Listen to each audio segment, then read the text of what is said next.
Al Jazeera is a Qatari state-owned media company that spreads news and content throughout the world. AJ Plus is a subsidiary of Al Jazeera that was launched in 2014 that focuses on online news, pop culture, and current events.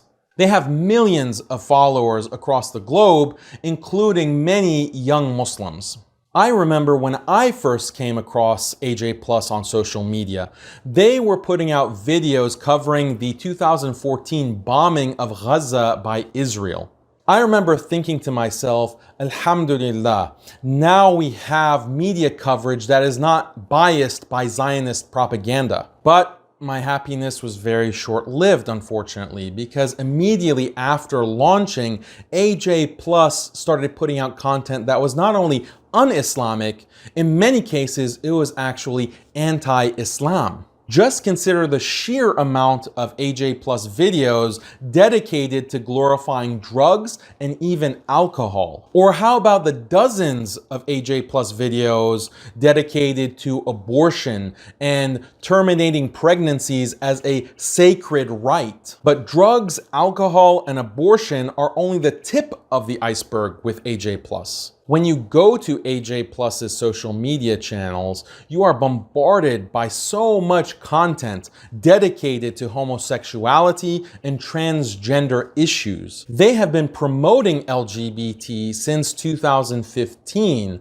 at least a year before gay marriage even became legalized in the United States. So they were way ahead of the curve. What makes this more noteworthy is that they also promote LGBT normalization in the Muslim world. If there is anything related to LGBT in the Muslim world, AJ Plus is quick to glorify it and celebrate it with coverage in multiple languages: English, Arabic, French, and Spanish. Beyond LGBT, many of AJ Plus's videos promote prostitution, or what they call sex work. Obviously, we know that prostitution has nothing to do with Islam and nothing to do with the beautiful culture and heritage of Qatar and Qatari people. So why is Qatar's government facilitating these pro-prostitution ideas throughout the world through AJ Plus? Are these the images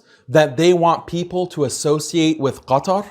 What makes AJ Plus especially problematic is their criticism of Muslim countries that apply the hudud. Hudud are a part of Islam and they're a part of the Sharia. And Muslims will always be proud of the hudud, no matter how much Western feminists, liberals, and secularists want to shame us for our religion.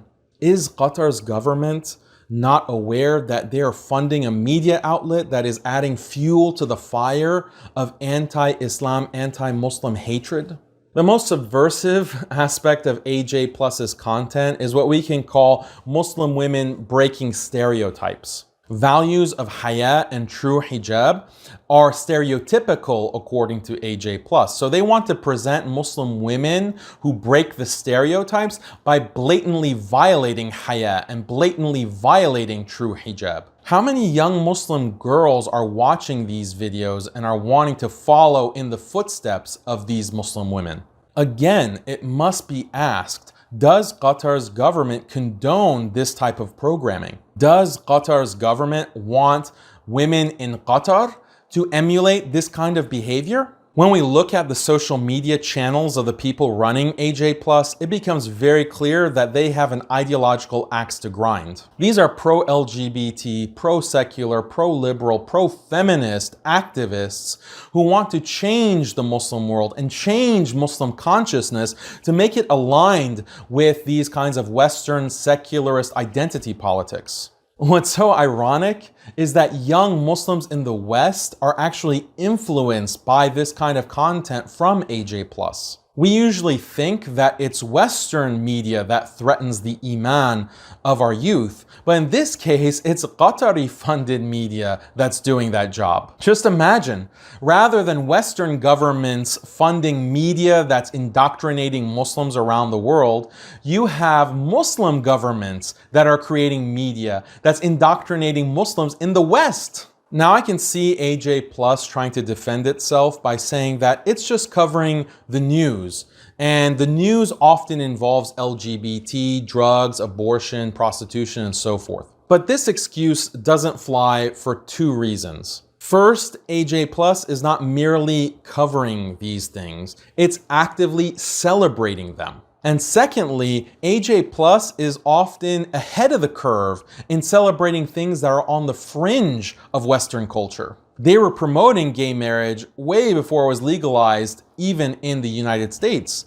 They're promoting drugs when drugs are still banned in many parts of the United States. They promote sex work when in reality sex work is banned in the United States and many other countries of the world. They're pushing LGBT in countries that have laws against this type of behavior. So this is not just news coverage.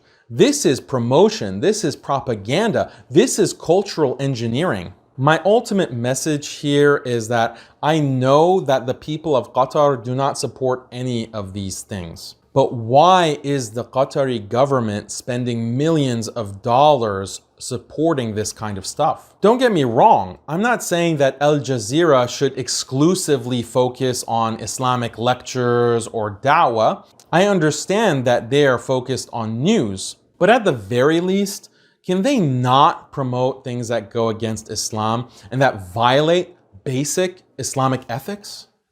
Increase your faith in Islam with unapologetic answers to these kinds of doubts, then consider enrolling at Alesta Institute.